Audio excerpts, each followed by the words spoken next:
अस्सलाम वालेकुम students.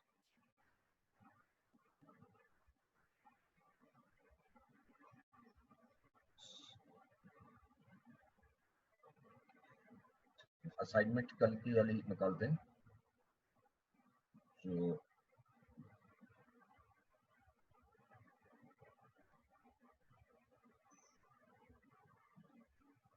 Accounting equation.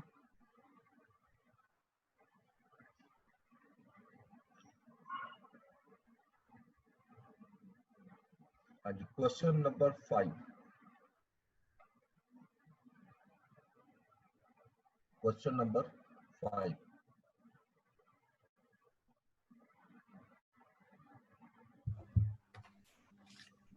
इसमें कोई कौन सी एडजस्टमेंट में प्रॉब्लम है वो डिस्कस कर लेते हैं। सर इसमें मसला जी बताइए। सर इसमें ट्रांजैक्शन 5 समझा दें और 14th ट्रांजैक्शन नंबर 5 और 14 okay. Transaction number 5 and 14। Excuse me, sir. जी Sir, transaction number 7B. Transaction number 7 ठीक है। ट्रांजैक्शन 7 सर क्वेश्चन 6 की ट्रांजैक्शन 8। नहीं, अभी मैं क्वेश्चन 5 की बात कर रहा हूँ। इसमें अगर किसी को मसला है वो फिर 6 की अगर बात करें फिर मैं नोट करता हूँ। अगर 5 में किसी और को मसला है तो साथ बता दें। और सर क्वेश्चन नंबर 5 की 10th ट्रांजैक्शन भी। 10 ट्रांजैक्शन ठीक है। और सर वो मैंने पूछना था ये मार्कअप और मार्जिन की वैल्यूज इनका क्या यूज होता है? मार्कअप मार्जिन क्या अब यूज होता है? हाँ जी, ये अकाउंटिंग इक्वेशन में कैसे यूज होंगे? अच्छा चलिए वो भी देख लेते हैं। मार्कअप मार्जिन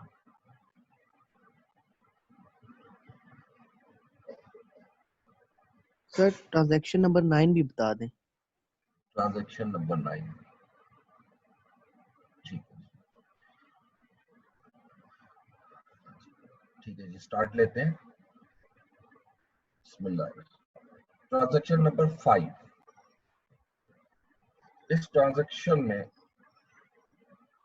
वो लिखते हैं जी के sold goods for cash costing ₹21,000 at 30% margin on sales. 50% amount was deposited into the bank. ठीक है। आपने 21,000 गुड्स कॉस्टिंग गुड्स जो है वो सेल किए 30% मार्जिन। ठीक है, यानी गुड्स जो है ये ट्रांजैक्शन नंबर 5 है। गुड्स सोल्ड किए आपने कॉस्टिंग 21,000 at 30% markup margin.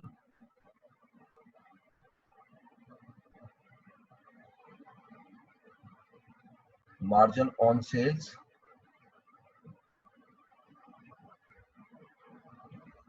और 50% amount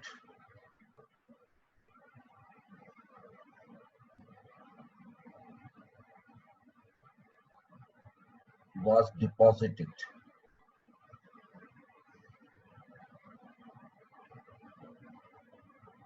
into bank. ठीक है जी। अच्छा अब जरा इसमें देखें कि एक तो आपका ये क्वेश्चन था जी मार्कअप मार्जिन जो है वो क्यों यूज करते हैं, अकाउंटिंग इक्वेशन में कैसे यूज करते हैं और क्या जरूरत है, वो जरा यही आपको पता लगेगा। देखिए जब आपको दी हुई है कॉस्ट, आपको क्वेश्चन में दी हुई है कि गुड्स जो आपने सेल किया उसकी कॉस्ट 21,000 है। ठीक है, कॉस्ट 21,000। तो मुझे ये भी तो पता होना चाहिए ना कि उसको सेल कितने में की है, तभी तो प्रॉफिट आएगा ना। इससे पहले क्वेश्चन में अगर आप देखें जो पिछली एग्जांपल्स हमने किए हैं वो लिखा होता था suppose goods costing 21,000 but sold for ₹25,000। ठीक है, उसमें हमें पता लग जाता था कि 4,000 का इसमें प्रॉफिट आ रहा है। लेकिन इस एग्जांपल में जहां मार्कअप और मार्जिन दिया होता है तो ये नहीं बताया होता कि सेल कितने में है, या अगर सेल दी हो तो कॉस्ट नहीं बताया होता। तो पहला स्टेप तो यही है जो हमने सीखा था कि ये जो 30% दिया हुआ है ये मार्जिन है, और मार्जिन किस पे होता है? सेल्स पर। इसकी मदद से पहले सेल्स प्राइस निकाल लें। तो मैंने आपको इक्वेशन समझाई थी, S is equal to C plus P। Sales मैंने फाइंड करनी है, कॉस्ट मुझे दी हुई है 21,000 और जो प्रॉफिट है वो 30% है, 30% ऑफ सेल्स। ठीक है, क्योंकि सेल्स मार्जिन ऑन सेल्स है। अब ये 0.30 इसमें से माइनस हुआ तो ये 0.70 ऐसा हो जाएगा, इज इक्वल टू 21,000। तो सेल्स की वैल्यू आ गई मेरे पास 30,000। 0.7 को डिवाइड कर दूंगा, पहला स्टेप तो ये है। ठीक है, तो सेल की वैल्यू निकल आई मेरी 30,000। ये जरूरी था ताकि मैं इसका डिफरेंस लेकर ये दे सकूं मेरा प्रॉफिट कितना हुआ। अब इसका इफेक्ट अकाउंटिंग इक्वेशन में कहां कहां जाएगा? देखिए तरतीब से अगर चलें, गुड्स कॉस्टिंग ₹21,000, तो एक ये जो कॉस्टिंग दिया होता है ये इन्वेंट्री में से माइनस हो, इसको इन्वेंट्री में से हम माइनस करें। ठीक है जी। उसके बाद 30% मार्जिन से हमने अमाउंट निकाली 9,000, ये प्रॉफिट हुआ है। प्रॉफिट हमारा जाकर कैपिटल में प्लस हो जाएगा। अच्छा, इससे आगे लिखते हैं जी 50% amount was deposited into bank. वैसे तो ये कैश में सेल की थी, लेकिन इसमें 50% आपने कैश में रहने दी और 50% बैंक में चली गई। ठीक है, तो इसलिए आधी अमाउंट जो है वो आपकी कैश में आएगी। टोटल जो आपने सेल की है वो 30,000 की है ना, तो 15,000 कैश में आ जाएगा और 15,000 आपका कैश एट बैंक में चला जाएगा। यानी आपने 30,000 लिए थे जिसमें 15,000 फौरन बैंक में जमा करा दिए। तो मैं कह सकता हूँ कि इस ट्रांजैक्शन के बाद 15,000 जो है तो मेरे पास कैश में मौजूद है और 15,000 जो है तो मैंने बैंक में जमा करा दिया। ठीक है, ये चार इसके इफेक्ट आएंगे ट्रांजैक्शन नंबर 5। उसके बाद 5 के बाद 7 की तरफ आते हैं, ट्रांजैक्शन नंबर 7।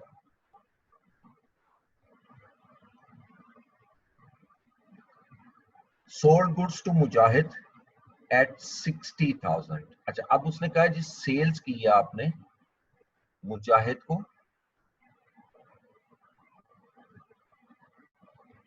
एट 60,000 रुपीज की सेल है on 20% markup, on 20% markup on the term 515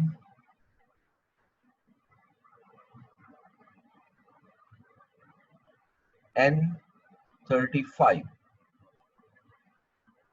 अच्छा, अब ये जो मैंने आपके सामने ट्रांजैक्शन लिखी है ये काफी हद तक सिमिलर ट्रांजैक्शन है जो कि अभी हमने की है, ये वाली मार्जिन वाली। यहाँ मार्कअप सिर्फ दिया है। अच्छा, अब यहाँ देखिएगा, एक तो सेल आपने की है किसको? मुजाहिद को। नेम गिवन है, जब नेम गिवन हो और क्वेश्चन के अंदर फॉर कैश का वर्ड ना हो, जो कि नहीं है, तो मैंने आपको बताया था ये क्रेडिट सेल है। ठीक है जी, यानी ये कैश सेल नहीं है।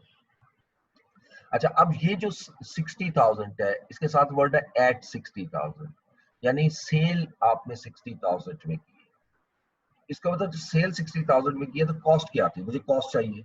यानी अब इस एग्जांपल में सेल्स गिवन है 60,000 और अब मुझे चाहिए क्या कैलकुलेट, क्या करना है? कॉस्ट। कॉस्ट इसलिए कैलकुलेट करनी है, मुझे प्रॉफिट चाहिए। असल में ये कैलकुलेट करना होता है प्रॉफिट, जैसे यहाँ पर भी मैंने कैलकुलेट किया।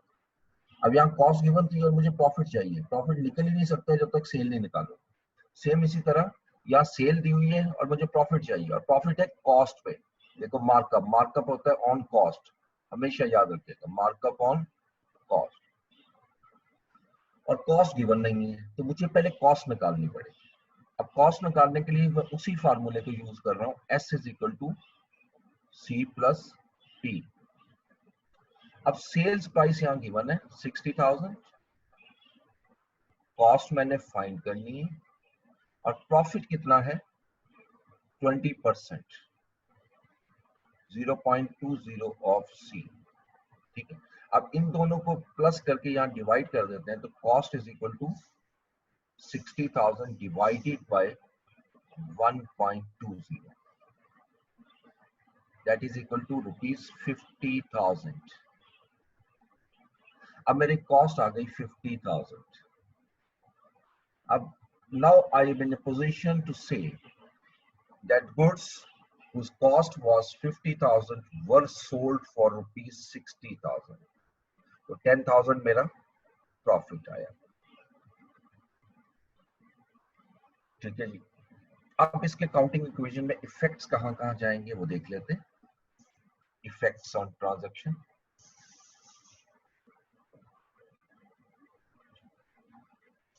हमेशा जब सेल की ट्रांजैक्शन होती है तो कॉस्ट की वैल्यू इन्वेंट्री के लिए होती है, यानी ये इन्वेंट्री जो है या स्टॉक जो है ये मेरा आउट हो रहा है, बिजनेस से जा रहा है, उसकी मालियत 50,000 है। अकाउंटिंग इक्वेशन में हम सेल्स रिकॉर्ड नहीं करते, ठीक है, बल्कि हम क्या रिकॉर्ड कर रहे होते हैं जी। सर ये रिपीट कर दे, आपकी आवाज में थोड़ी सी डिस्ट्रैक्शन। अच्छा, इफेक्ट्स रिपीट कर दूं? जी सर। अच्छा, देखें इफेक्ट्स की तरफ आते हैं दोबारा। इन्वेंट्री जो है, इन्वेंट्री ये जो मैंने आपको बताया था जो कॉस्ट वैल्यू होती है, कॉस्ट जो आप कैलकुलेट करते हो, इससे हमेशा इन्वेंट्री माइनस होती है। जब भी सेल ट्रांजैक्शन रिकॉर्ड करोगे, सेल्स ट्रांजैक्शन, तो हमेशा याद रखिएगा इन्वेंट्री की वैल्यू कम हो जाएगी, गुड्स आपसे जा रही हैं, ठीक है। और सेल रिकॉर्ड नहीं करते हम, अकाउंटिंग इक्वेशन में सेल डायरेक्ट रिकॉर्ड नहीं होती, बल्कि उसकी जगह प्रॉफिट रिकॉर्ड होता है। तो प्रॉफिट कहाँ क्लोज होता है? कैपिटल में। तो सेल्स की ट्रांजैक्शन में ये दो चीजें तो मस्ट आनी है। अच्छा, उसके बाद अब देखें आपने सेल कितने में किया? 60 में। कैश नहीं आया आपके पास, बल्कि ये रकम आपने लेनी है किससे? मुजाहिद से। तो दैट इज अकाउंट्स रिसीवेबल। मेरा अकाउंट रिसीवेबल 60,000 से इंक्रीज हो जाएगा। ये इफेक्ट आएंगे अकाउंटिंग इक्वेशन पर ट्रांजैक्शन नंबर 7। नेक्स्ट ट्रांजैक्शन आएगी मेरे पास जो आपने पूछा है वो 9।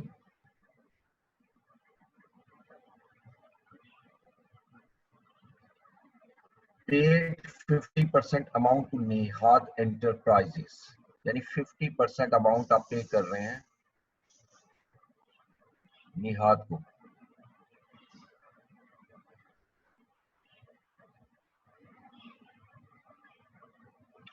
Eight a 4% discount by cheque, और इस पर 4% डिस्काउंट दे आपको, यानी डिस्काउंट मिल रहा है 4% डिस्काउंट और बाय चेक।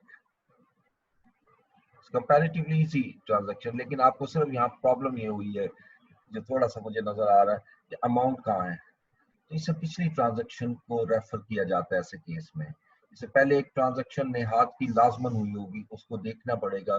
ट्रांजैक्शन नंबर 3, ठीक है जी। ट्रांजैक्शन नंबर 3 में आपने परचेज की थी गुड्स नेहाद से और लिस्ट प्राइस 56,000। ये ट्रांजैक्शन नंबर 3 को लिंक करूंगा इसके साथ। ट्रांजैक्शन नंबर 3 में आपने परचेज की थी गुड्स नेहाद से जिसकी लिस्ट प्राइस 56,000 थी और इस पर ट्रेड डिस्काउंट था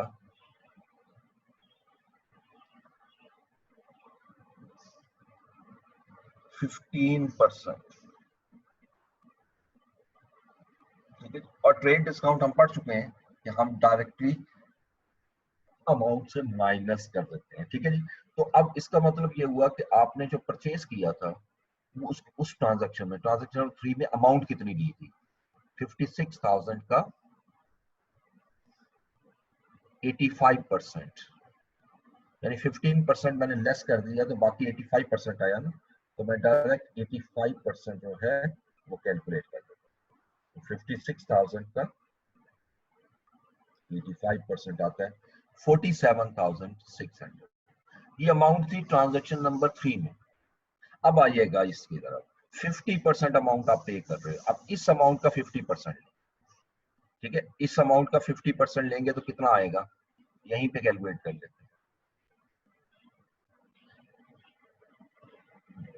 23,800, यानी इट मींस कि 23,800 की अमाउंट आप पे कर रहे हैं। अब क्वेश्चन में गौर से देखिएगा, 50% पे कर रहे हैं निहाद को, लेकिन वो भी 4% डिस्काउंट पे, इसका मतलब पे पूरा नहीं कर रहे हैं। 23,800 आप उसको दे रहे हैं, लेकिन उसमें से भी कुछ रकम आप कम करवा रहे हैं, तो लिहाजा इसमें अकाउंट हेड बड़े सिंपल हो गए। एक तो अकाउंट्स पेएबल जो है वो आपका डिक्लाइन होगा, कम होगा, कितनी अमाउंट से, 23,800 से। पूरी लाइबिलिटी पूरी खत्म हो जाएगी, यानी 50% लाइबिलिटी खत्म हो जाएगी। अच्छा, अब इसके अगेंस्ट जो डिस्काउंट है, डिस्काउंट रिसीव, वो कहां जाएगा, कैपिटल में। ये डिस्काउंट कैपिटल में क्लोज होगा, और ये कितनी अमाउंट आएगी, 4%। इसकी कैलकुलेशन यहीं कर लें, 23,800 का 4%। अब इसका अगर 4% लें, that is 952। ये 952 कैपिटल में प्लस होगा, क्योंकि ये डिस्काउंट रिसीव्ड है। जब हम किसी को पेमेंट करते हैं तो डिस्काउंट रिसीव होता है, और बाकी अमाउंट आप पे कर रहे हैं चेक के थ्रू, तो बैंक को हम क्रेडिट कर देंगे। कितनी अमाउंट से पे करेंगे, 23,800 माइनस 952, दैट इज 22,848। ये हम पे कर रहे हैं, तो ये माइनस में आएगा, ठीक है। तो ये अकाउंटिंग इक्वेशन के इफेक्ट आ जाएंगे आपके इस ट्रांजैक्शन नंबर 9। उसके बाद transaction number 10।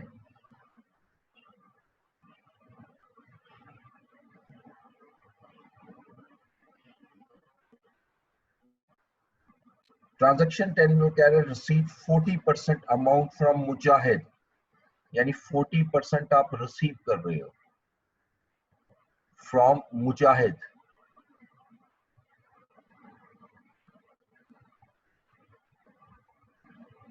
With in discount period, और ये बड़ी इंटरेस्टिंग है कि with in discount period.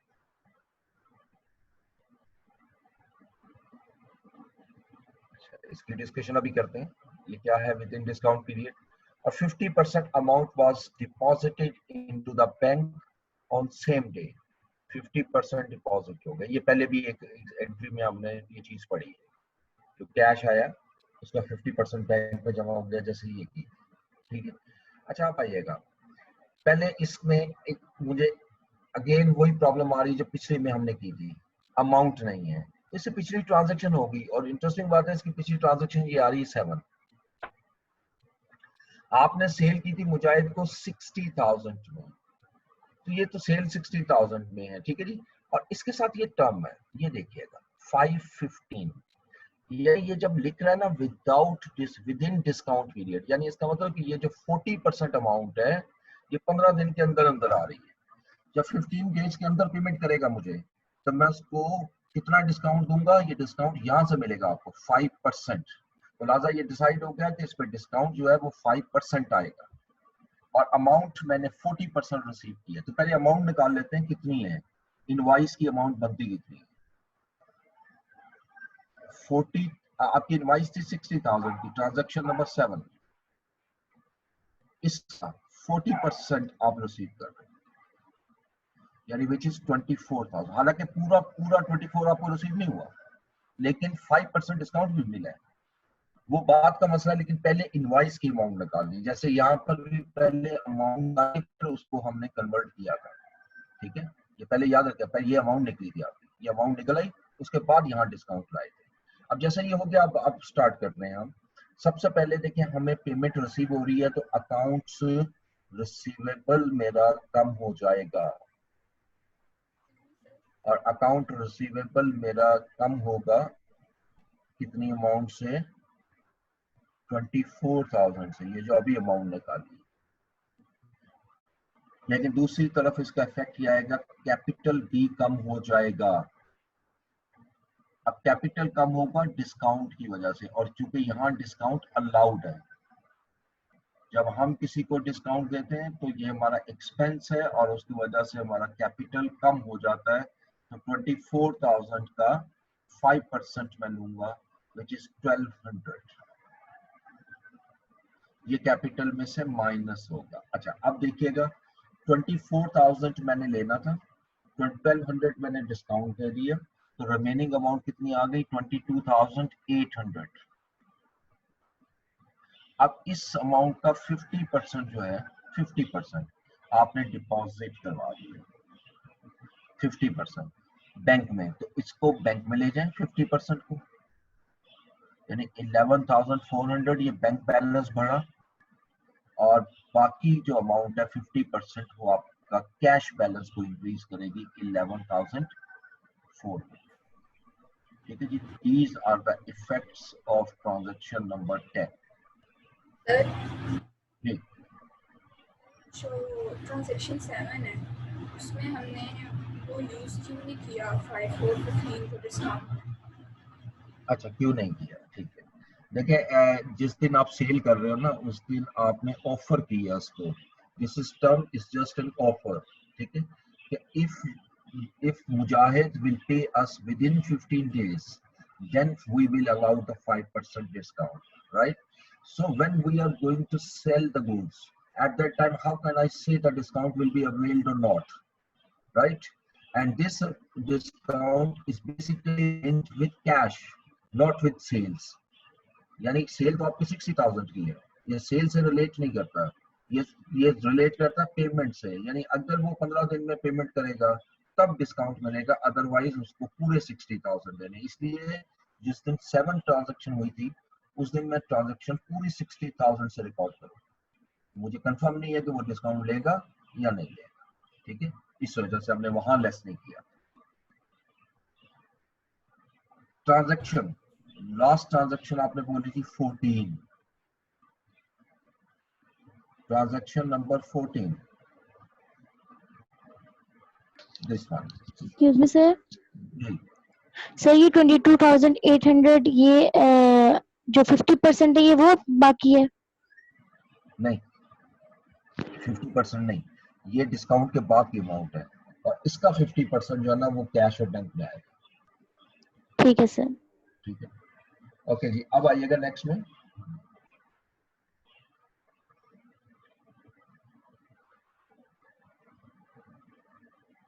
Fourteen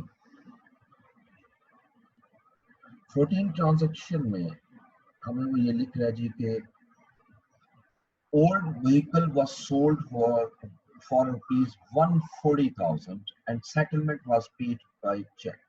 ठीक है, ओके, आपकी एक ओल्ड व्हीकल थी, ओल्ड व्हीकल आपने सेल की है, गाड़ी सेल की है, 1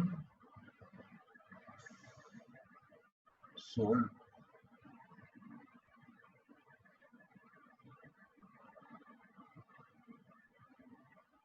जी, आपने सेल की है 140,000, व्हीकल जो है which was sold for 140,000, और आगे हमें ये इंफॉर्मेशन देना है, settlement was made by cheque, यानी आपने पेमेंट चेक के थ्रू की। ऐसा हमने नहीं किया, मतलब हमें पेमेंट जो मिली है ना वो चेक के थ्रू हमें पेमेंट मिली है। अब इस पूरी ट्रांजैक्शन में इसको लिंक करना पड़ेगा पहले किसी ट्रांजैक्शन में जहां व्हीकल आ रही है। ठीक है, क्योंकि मुझे ये देखना है कि मैंने सेल तो की 140 में, लेकिन इसमें प्रॉफिट हुआ या लॉस। तो जरा आते हैं इसकी पहले स्टार्ट में, बिल्कुल फर्स्ट ट्रांजैक्शन देखें, started business with cash 80,000, bank balance 100,000 and vehicle worth rupees 150,000। ठीक है, यानी इसका मतलब एक व्हीकल जब आपने बिजनेस स्टार्ट किया था वो लेकर आए थे उस वक्त वैल्यू 150,000, और आज आपने फैसला किया कि इस गाड़ी को बेच दें। जब आप सेल कर रहे हैं तो सेल कितने में कर रहे हैं, 140। ऑलवेज रिमेंबर 10,000 का इस पे लॉस आ रहा है, ये हमेशा ही आपने केयरफुली देखना है जब भी सेल की ट्रांजैक्शन आएगी तो प्रॉफिट और लॉस रूट चेक करना, ठीक है। तो अगर आपको वो कितने में खरीदी है नहीं दी हुई तो फिर आपको ट्रेस करना पड़ेगा पिछली ट्रांजैक्शन से, जैसे मैं कर रहा हूँ, और पिछली ट्रांजैक्शन से हमें मिल जाएगा। अच्छा, अब देखें इसमें कहाँ कहाँ अकाउंट जाएंगे। एक तो व्हीकल में से माइनस करेंगे, क्योंकि वो सेल हो गई 150,000 में से। आप व्हीकल में से माइनस करोगे पूरा 150, क्यों? क्योंकि उसकी वैल्यू कितनी आ रही है 150। और इसकी बड़ी सिंपल लॉजिक है, जब आप अकाउंटिंग इक्वेशन बना रहे होगे तो ये एक हेड होता है ना व्हीकल का, यहाँ पे आपका वैसे ही आ रहा होगा 150,000 बैलेंस इस ट्रांजैक्शन से पहले, क्योंकि पहली ट्रांजैक्शन के बाद और कोई ट्रांजैक्शन व्हीकल में नहीं आ रही, तो ये 150 ही बैलेंस चलता आ रहा है। अच्छा, अब अगर मैं इसको सेल करता हूँ, सेल 140 पे रिकॉर्ड करता हूँ, तो 10 का डिफरेंस रह जाएगा ना, यानी इसका मतलब 10,000 के व्हीकल मेरे पास मौजूद है, हालांकि कोई भी नहीं है। इसलिए याद रखें यहाँ पूरा 150 माइनस होगा 150, तभी तो लॉस रिकॉर्ड होता है।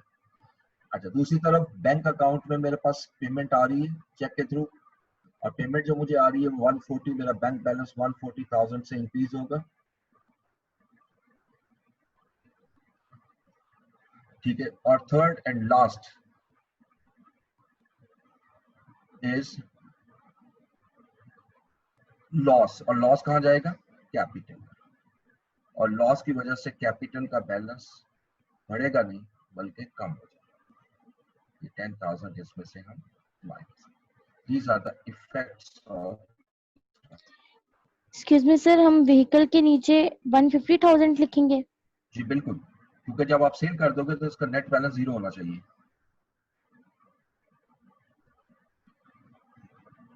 ठीक है जी, और कोई क्वेश्चन आपका? अब अगले क्वेश्चन में मूव करूं या और कोई सर क्वेश्चन ये है? वाली लॉजिक मुझे समझ नहीं आई थोड़ी सी, कौन सी? जीरो बैलेंस वाली। लास्ट वाली? यस सर, ये व्हीकल बिल्कुल बात। ओके, देखिए मैं दोबारा रिपीट करता हूँ आपको। क्वेश्चन में उसने एडजस्टमेंट नंबर 14 में ये कहा है कि ओल्ड व्हीकल है वो आपने सेल की है ₹140,000 में, ठीक है। लेकिन जब कोई चीज आप सेल कर देते हो तो क्या वो आपके पास मौजूद होनी चाहिए? आंसर इज नो, आपके पास मौजूद नहीं होनी चाहिए। मैं इसको यहाँ से फिर एक्सप्लेन कर रहा हूँ कि जब आपने ट्रांजैक्शन नंबर 1 रिकॉर्ड की थी तो यहाँ हेड बना था अकाउंटिंग इक्वेशन में व्हीकल का, और इसमें अमाउंट आ रही थी 150,000। ये ट्रांजैक्शन होती गई अप टू ये 14 ट्रांजैक्शन से पहले, यानी 13 ट्रांजैक्शन होने के बाद जब आपने बैलेंस किया तो व्हीकल का बैलेंस अब भी 150 ही आ रहा है, क्योंकि इसमें ना कोई इंक्रीज हुआ ना डिक्रीज। अब 14 ट्रांजैक्शन में वो कह रहा है जी कि आपने व्हीकल को सेल किया 140,000। For the time being let's assume कि अगर हम 140 से ट्रांजैक्शन रिकॉर्ड कर रहे हैं, क्योंकि व्हीकल जा रही है तो व्हीकल तो माइनस होगी, तो मैं 140 यहाँ से माइनस करता हूँ, और इसका दूसरा इफेक्ट 140 कहाँ आएगा? वो तो ठीक है, आपका ये बैंक में आएगा क्योंकि पेमेंट आ रही है, ठीक है। अब जिस वक्त इस 14 के बाद बैलेंस करेंगे तो व्हीकल का बैलेंस क्या आ रहा होगा? 10,000। ये किस चीज को शो कर रहा है? व्हीकल तो है ही नहीं आपके पास, गाड़ी तो बेच दी है, तो फिर ये 10,000 बैलेंस तो नहीं होना चाहिए। एक चीज खत्म हो गई अकाउंट से, एक चीज आप सेल कर चुके हो, उसकी वैल्यू 0 हो जानी चाहिए। तो लिहाजा याद रखें, जब जिसकी जिसको बेचते हैं तो उसकी पूरी कॉस्ट माइनस करते हैं। 150 में यहाँ से माइनस करूंगा, ठीक है, और फिर इसके केस कैश आया 140,000 जो बैंक में गया। अब ये ट्रांजैक्शन में जो डिफरेंस आ रहा है दिस इज लॉस, यानी 1,50,000 रुपए मालियत की चीज आपने 1,40,000 में बेच दी, तो 10,000 विल बी द लॉस, और लॉस कैपिटल में माइनस करें। जी, कुछ समझ आया? यस सर, आ गया। सर एक क्वेश्चन है। जी जी सर क्वेश्चन 5 पे ट्रांजैक्शन नंबर 4 उस पे लिखा हुआ है loan from bank at 10% markup for next किए and deposited cash into bank same day, इसका क्या मतलब है सर? सर आपकी आवाज बिल्कुल नहीं आई मुझे। सर अभी आ रही है आपको? हाँ, अब आ रही है। सर क्वेश्चन नंबर 5 की जो ट्रांजैक्शन 4 है उसमें लिखा है कि लोन फ्रॉम बैंक 10% मार्कअप, और एक और लाइन लिखी है कि deposited cash into the bank same day. ये जो लास्ट लाइन है सर, इसका क्या मतलब है? इसका मतलब ये है कि बैंक से आपने जब लोन लिया ना 150,000 का, ठीक है, वो उस पे एग्रीमेंट ये हुआ कि हम इस पर 10% आपको इंटरेस्ट पे करेंगे। तो 150,000 आपको तो कैश अभी 150 आया ना लोन, ये तो 10% जब आपने वापस करना है ना लोन, उसके साथ एक्स्ट्रा देना है। तो अब 150 जो आया आपके पास कैश, वो आपने कैश बैंक में उसी दिन जमा करा दिया, यानी इसका मतलब है कि एक तरफ आपका बैंक बैलेंस इंक्रीज हुआ और दूसरी तरफ लाइबिलिटी इंक्रीज हुई, इसका कैश से कोई ताल्लुक नहीं रहा। Okay sir. ठीक है, अच्छा जी, अब क्वेश्चन नंबर 6 की बात कर लेते हैं। तो मैं नेक्स्ट स्लाइड पहले ले लूं।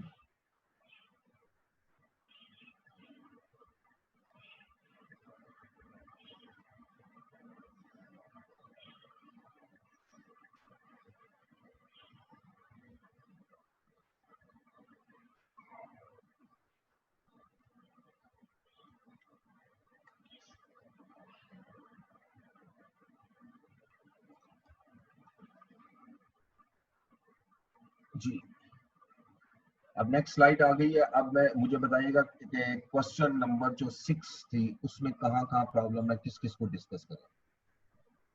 सर जी, तो वैल्यूज दी हुई हैं ऊपर सितंबर की, सितंबर की, वैल्यूज दी हुई हैं, ठीक है। का क्या यूज होता है मतलब? अच्छा, का यूज होता है, ठीक है, यानी ये जो बैलेंस आ रहे हैं इसको हम बैलेंस कहते हैं। और ट्रांजेक्शंस बोलते जाए, एक दफा लिख लेंगे, आसान हो जाएगा। जी वाइस,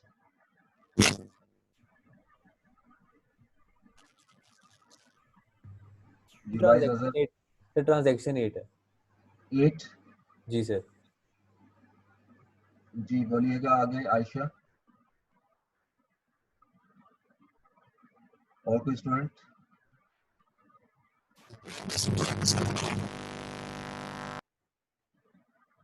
और कोई स्टूडेंट। बस सिर्फ एक ही ट्रांजैक्शन और बैलेंस का मसला है, चले याद आएगा फिर पूछ लीजिएगा।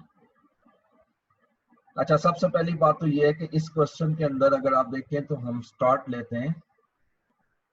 जी, Basit book had sold the following balances on 30th सितंबर। देखो याद रखिएगा, आप अकाउंटिंग इक्वेशन हर महीने क्लोज करते हैं, क्लोज करने के बाद फिर अगला महीना स्टार्ट हो जाता है। तो जो पिछले महीने के बैलेंस है वो खत्म तो नहीं होंगे ना, वो बिजनेस तो गोइंग कंसर्न होता है, चलता रहता है। तो लिहाजा पिछला बैलेंस जो है वो आगे आएगा। मिसाल के तौर पे 30 सितंबर को आपकी बुक्स ये शो कर रही है ये सामने कि आपने 25,000 कस्टमर से लेने हैं, डेटर से 25,000 लेने हैं। तो जब अक्टूबर का मंथ स्टार्ट होगा तो क्या ये खत्म हो जाएंगे? नहीं। इसलिए जब आपको ओपनिंग बैलेंस दिए हो तो अकाउंटिंग इक्वेशन हम स्टार्ट कहाँ से करते हैं? इसे हम स्टार्ट करते हैं ना, जैसे वो फॉर्मेट हमने पढ़ा था कि एक तरफ हम लिखते हैं एसेट्स, दूसरी तरफ is equal to liabilities plus owner's equity. अच्छा, अब जब मैं स्टार्ट करूंगा इसमें तो इसमें हेड देखते जाएंगे कौन सा हेड कहाँ पर आएगा। जैसे सबसे पहले कैश, तो इधर हम जो पहला कॉलम जोड़ते हैं ट्रांजैक्शन, वहां हम लिखेंगे बैलेंस, ये बैलेंस है। अब सबसे पहला बैलेंस दिया हुआ कैश का 25,000, तो मैं कैश एसेट में आता है तो कैश लिख दूंगा 25,000, इसके नीचे 25,000, ठीक है। उसके बाद बैंक अकाउंट 15,000, बैंक भी एसेट है। अब ये फॉर्मेट एक्सेल का नहीं है इसलिए प्लस लगाऊंगा, तो प्लस 15,000। उसके बाद नेक्स्ट है क्रेडिटर्स, ये लाइबिलिटी है, ठीक है, लाइबिलिटी दूसरी साइड पे आएगी, पहले एसेट मुकम्मल कर लेते हैं। उसके बाद डेटर्स दिए हुए हैं, डेटर्स भी एसेट है, यहाँ डेटर्स लिख दूंगा। और डेटर्स की जो अमाउंट आ रही है ये 25,000 है। और डेटर्स के बाद बैंक लोन है, ये लाइबिलिटी हो जाएगी। और फिर स्टॉक है 22,000 का, ये भी एसेट है, प्लस 22,000। और फिर फर्नीचर है 10,000 का, ये भी एसेट है, प्लस फर्नीचर 10,000। ये एसेट साइड मुकम्मल करने के बाद आप थोड़ी सी स्पेस छोड़ते हो और उसके बाद लाइबिलिटीज की तरफ जाते हैं, ये वाला हिस्सा, ठीक है, ये यहाँ आ जाएगा। अब इसमें सबसे पहली चीज उसने जो दी हुई है हमें, जो हमने छोड़ी थी क्रेडिटर्स, क्रेडिटर्स हैं 22,000 के। क्रेडिटर्स के बाद एक और चीज आई थी bank loan 10,000, plus bank loan 10,000। अच्छा, अब ये यहाँ केयरफुली मेरी बात को सुनना है आपने। अगर आप डेबिट साइड और क्रेडिट साइड को देखें, यहाँ इक्वल नहीं आएगी और हेड खत्म हो गए, इसके अलावा कुछ नहीं दिया हुआ है। याद रखिएगा, अब जो डिफरेंस आएगा वो कैपिटल है, ये उसने जानबूझ के हाइड किया हुआ है, because we know that asset is equal to liabilities plus owners equity। देखो ये चीज यहाँ लिख रहा हूँ मैं, asset is equal to liabilities plus owners equity।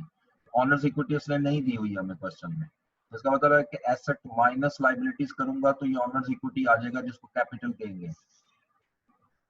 Asset हमें दिए हुए हैं, इन सबको ऐड करेंगे, 25 50,000, 25 75,000, 97,000 एसेट्स हैं।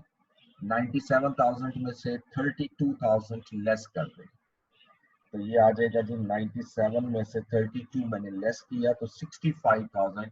This is the amount of capital. ये पहला काम आपने करना है इस क्वेश्चन में। तो याद रखिएगा, कुछ क्वेश्चन बाजू का ऐसे भी आ जाते हैं जिसके अंदर ओपनिंग बैलेंस गिवन होते हैं। जब ओपनिंग बैलेंस गिवन होंगे तो फिर आपने इस तरह लेना है जैसे मैंने अभी आपको किया, पहले बैलेंस लेंगे और फिर आप ट्रांजैक्शन को रिकॉर्ड करेंगे। ठीक है, पहले बैलेंस करेंगे और देन फिर ट्रांजैक्शंस को रिकॉर्ड करेंगे। अब ट्रांजैक्शन नंबर 8 की बात आती है। ट्रांजैक्शन 5 जरा पहले बता दें। पहले 5 बता देते हैं, ठीक है जी, 5 को भी डिस्कस कर लेते हैं।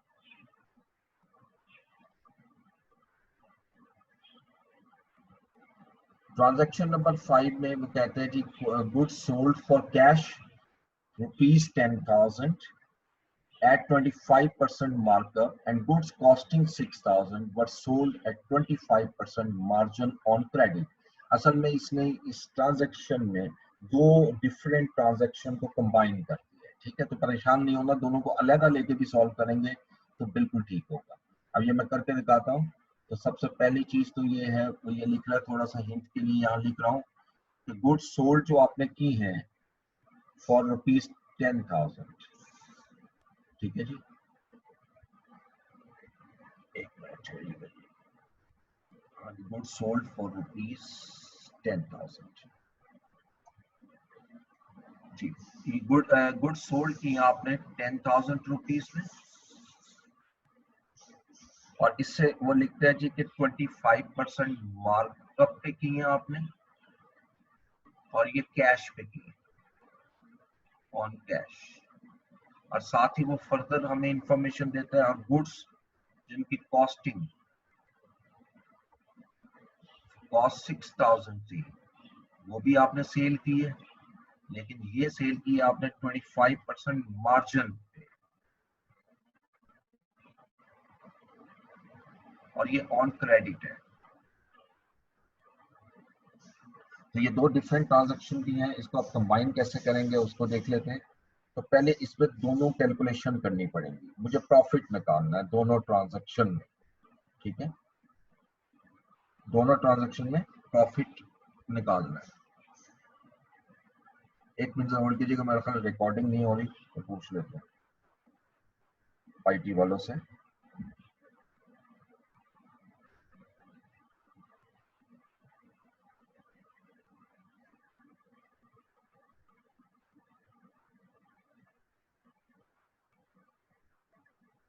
चलिए खैर, इसकी तो डिस्कशन ही हो रही थी, इसकी रिकॉर्डिंग नहीं भी होगी, तो इससे आगे हम शुरू करना मैं करवा रहा हूँ, मैंने मैसेज कर दिया। ओके, तो सोल्ड 10,000 गुड्स आपने सेल किए हैं 25% मार्कअप पर।